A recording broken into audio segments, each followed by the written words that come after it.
How's it, guys? And welcome to Beyond the Hype. Well, Todd Howard's Starfield has officially been showcased, so buckle up. These are my thoughts.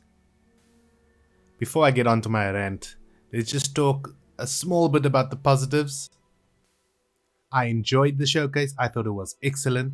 It showed the game for what it is, showed the menu of the game, what you do in the game, everything. But Todd also used some tricky language, and we're going to talk about that. But first, let's talk about the frame rate. If you're not aware, Starfield on consoles is going to run at 30 frames per second.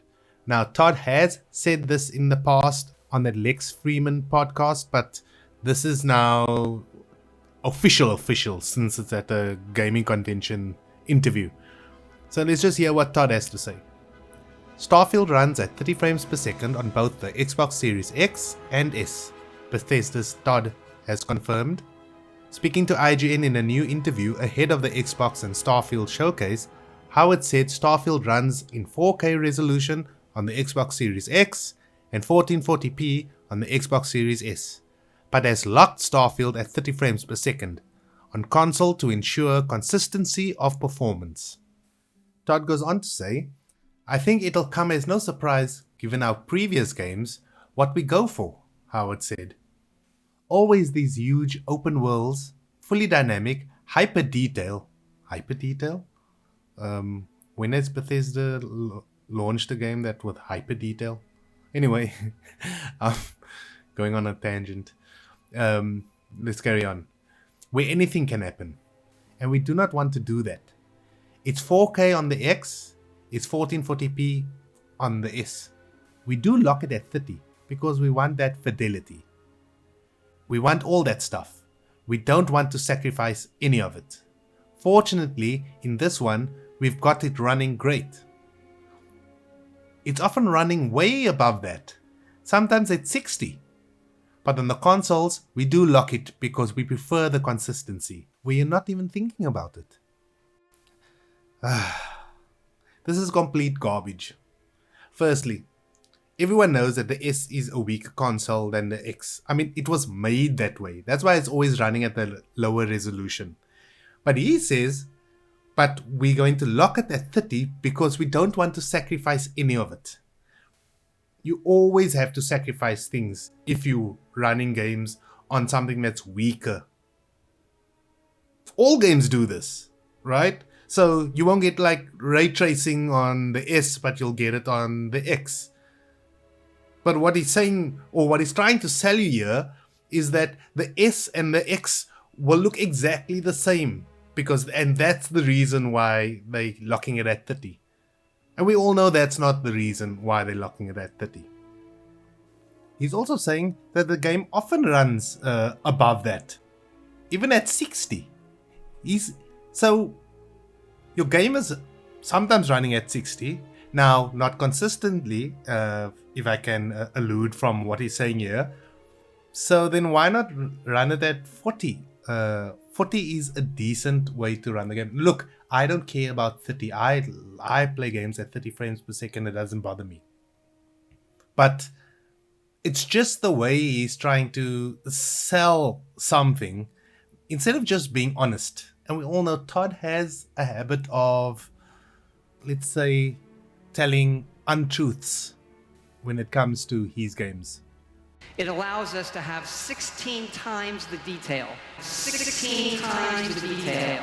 16 times the detail. So this is the first red flag for me. What I get from the statement is that Todd wants to have his cake and eat it too. He's telling you that this game can run at 60 and it's quite enjoyable to run it at 60, but we're choosing to run it at 30. Come on, Todd.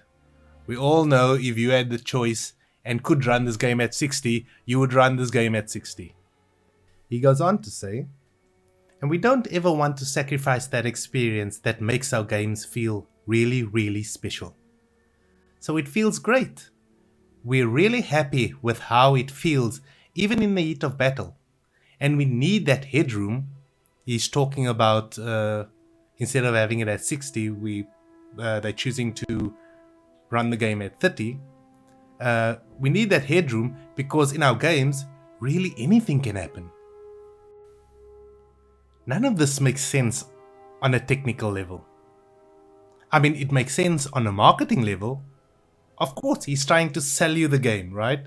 And going on past experience, Todd is well known, well, at least I've noticed, that whenever something negative is about to come, he usually sandwiches it between good news. So, if we take Fallout 4, they were also trying to push a mobile game. Remember that mobile Vault game that they were trying to push? He marketed the mobile game, and we all know what mobile games are there to do, is there to make money.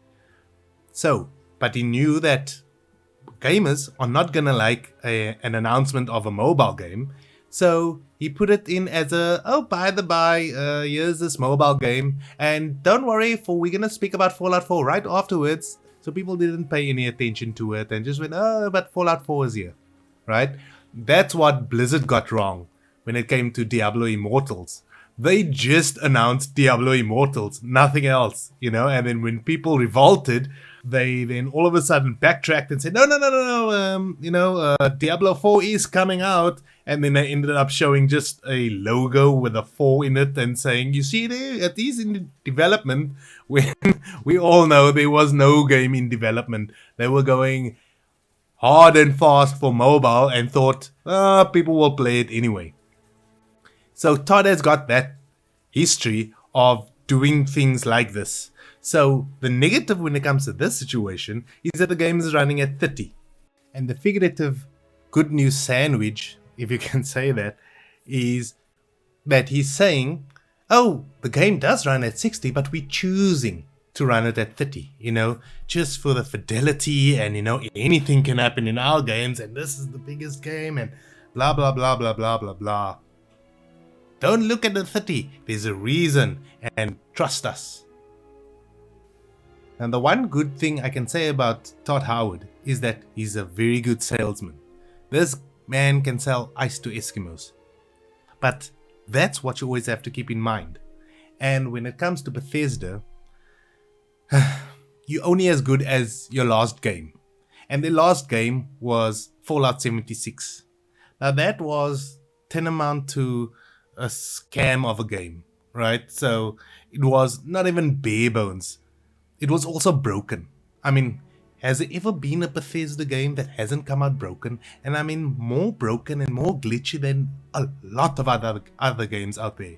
Now, we're also aware, and I'm aware, that Bethesda, for some reason, the internet has crowned Bethesda as the one company that can come out with broken games. The other issue I got with Bethesda is that whenever they do fix the games, not that they also fix the games, they leave it to modders to fix the games. They don't really fix the games. But whenever they fix the games, like Fallout 76, it comes in through paid DLC. And I don't think that is a good way to approach any problem that you have caused yourself. And by yourself, I mean Bethesda. They launched a broken game, and for all those Fallout 76 players that were, hoping that, the game is gonna get fixed. Yes, it can get fixed, and they will actually put content into the game, but now you have to pay for it. You already put down your 60, they give it some time, and then here comes out the DLC, and everyone gets excited for getting that. That DLC should actually be free, because it's supposed to be part of the main base game. Let's move on to another red flag. There was articles written that the Doom developer, id Software, was involved with the Starfield development in some way, and most people were thinking that it's obviously got to do with the gunplay and making the games feel good while shooting. This is an excerpt from another interview. Now, in an interview with IGN ahead of the Xbox Showcase and Starfield Direct, Bethesda boss Todd Howard confirmed id Software had helped out with Starfield's graphics, but they did not help us with the combat.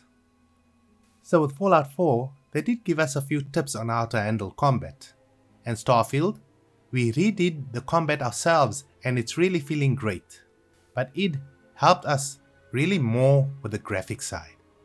Howard said Bethesda wanted to bring over some aspects of the id Tech engine into the creation engine in a bid to improve Starfield's look and feel.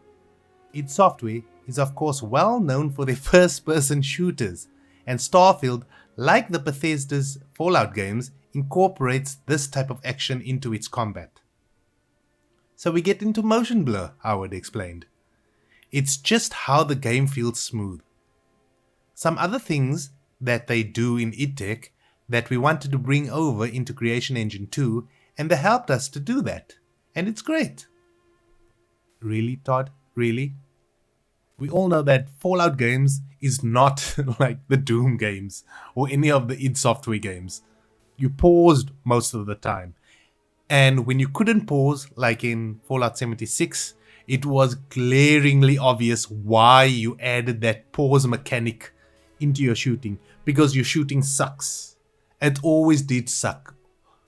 And now the id guys come over and you ask them to help you with the graphics, and you guys will do the combat yourselves. Now, the way I see it, there are two things. Now, Todd is either lying because of his ego and he wants to say that he's doing it all himself, or his team is doing it all himself, or he didn't have the foresight to have one of the game industry's leading shooter guys to assist you with your combat. Is that not mind-blowing? You got id Software there and you say, no, just help us with the tree models and the car models, please, and the ship models. We don't need your expertise when it comes to shooting. We'll just handle that. This for me is unreal. And with that being said, let's move on to the showcase proper. And just one thing in particular when it comes to the showcase and what Todd didn't tell us. And perhaps some sneaky wordplay that he was using that could actually give us a clue into how the game actually functions when it comes to the flight mechanic. What struck me as odd is that they went so in depth with everything when it comes to the game, right? Even down to the character creator and your teeth and how you can change all that. But with a space game where you create your own spaceship and your spaceship is all yours, they hardly went into detail when it comes to flying your ship and if you could actually fly in a planet's atmosphere. Now, I don't think you are able to fly within a planet's atmosphere. I don't even think you can fly anywhere you want to, except for in space. And the reason why I can fly in space is because it's just a skybox that you actually well, all spaces you're flying in a skybox in any case. But let's just listen to what Todd says here. This is your star map. It starts with the planet you're currently on. You can see all of its info and resources. You can choose a landing spot or fast travel to known locations. Did you catch that? You can choose a landing spot or you can fast travel to a known location. Fast travel. Isn't that strange? Like if you're in space with your spaceship and you decide to go somewhere on that planet, because especially when it comes to Bethesda, if you see that mountain over there, you can go there. So I would like to fly my spaceship, and I think a lot of people are hoping to fly this their ship from space into the planet's atmosphere. But choosing a location obviously means that when you choose your location, an animation is going to play, right? And behind that animation, the map is going to load in. And we'll get to the loading of the map in a moment. I think that fast traveling to a known location and choosing a place to land is the same thing.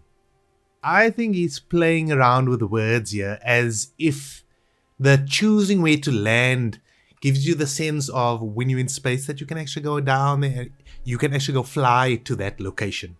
I don't think that's possible. I don't think you'll be able to fly your ship anywhere except for space. And I find that astounding when it comes to this game. I mean, they are telling you that it's your ship and you can build whatever ship you want. Your imagination is, the only thing that's stopping you in creating your perfect ship. Yet you can't fly it where you want to fly it. And they craftily stayed away from that type of thing. And I think those words are very disingenuous to say, oh, choose anywhere you want to land and you can go land there. Because there are games at the moment, No Man's Sky, Star Citizen, where they use the same words. If you want to go to that part of the planet, then you can choose to go there. If you're creating a game that is different to that and to the expectations of what your viewers are actually expecting to do within your game, then I think it's upon you to actually be a little bit more honest and upfront and actually explain that your game does not work like that. Now, we all know that all the different worlds are procedurally generated. I don't have a problem with that. But what I think is happening is that when you're in space and you're seeing all the different planets, I think all those planets is a charade in some sense. And what do I mean by that?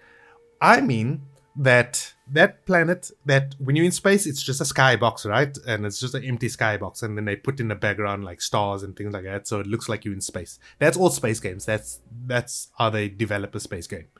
But when you see a planet and you want to land on that planet, the reason why you can't actually go from space to the planet's atmosphere and then land on the ground is because it's not really there.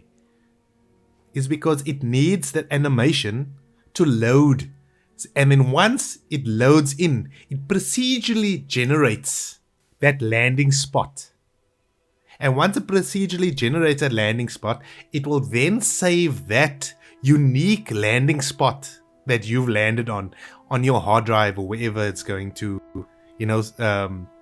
save that area for you. And as you walk on this planet, I think it's going to procedurally generate as you walk on.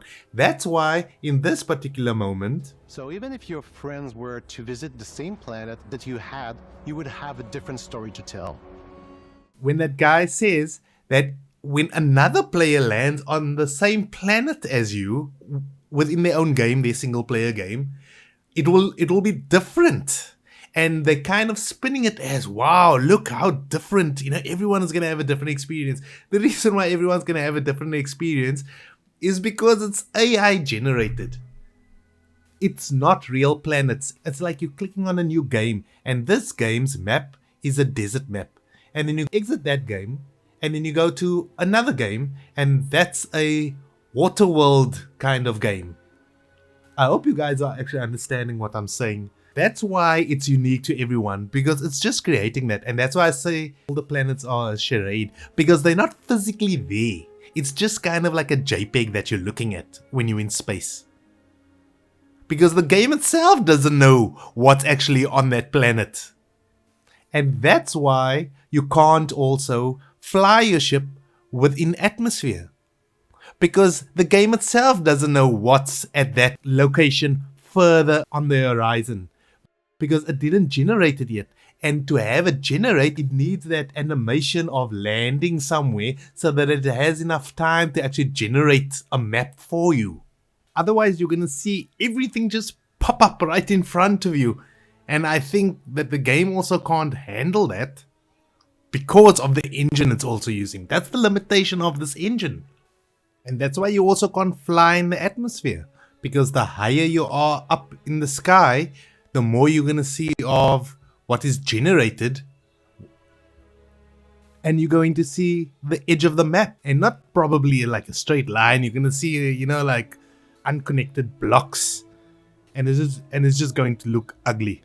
Now, I'm not saying what is being generated is going to be a small map like, a 50 by 50 meters circle. Like, it's going to generate a huge portion of what you can see. Because you're going to be able to, I think, climb the mountain and see from that distance. But anything higher than that, it's going to limit you. And if this is the case, then what about the docking stations in space? Since we all know that you can fly in space, will you be able to dock the spaceship yourself? I don't think so. Now, some people don't care about that, but as a person that loves space games and play a lot of them, I would like to fly my own damn ship. I want to dock my own ship. I don't want to press a button and for a animation to play and then I'm docked on the spaceship. And that leads me to plotting a course also to go to another system. I think it's the same thing as the planet. All those dots and star systems, it seems like you're plotting a course, but all you're doing is just clicking a button and an animation is going to play, and your space that you're actually in at the moment and trying to go to another system, all it's doing is removing those JPEGs of planets and replacing it with another set of JPEGs. Now this part is not procedurally generated. I think they got a set of standard names that everyone is going to have, like the planets, the JPEGs. Each planet that you will get in this system is going to have the same name for each game, but within that planet, that is procedurally generated. But you're still gonna press a button, and then that's what's gonna happen. That's why the animation is there, so it hides the swapping out. So it looks like you're in another part of space, you know. So there is no plotting a course or anything like that. It's just clicking on a button. It's fast travel. It's the same thing as fast travel, just without the procedurally generated anything. And that's why if you look closely, let's just have a look after you plot your course in the showcase. As you can see here, you plot your course and then you don't have to aim your ship at the exit vector or the warp vector or anything like that. The planet's like in your way and the game doesn't care. Now, I'm not saying the game should care, but I think the reason why the game doesn't care is because they're not interested in the flight mechanic aspect of this space game. It doesn't matter if you land locked or, you know, the planet's in your way or that you need to spool up. I mean, the ship is not even moving in at all because the ship is frozen at that moment. The animation is about to play. So what I think we're getting is sci-fi Skyrim and not a sci-fi space game from a certain point of view. So just temper your expectations when it comes to the flying in Starfield. Yeah, I know, I will be sad if what I'm saying is actually the reality of the game.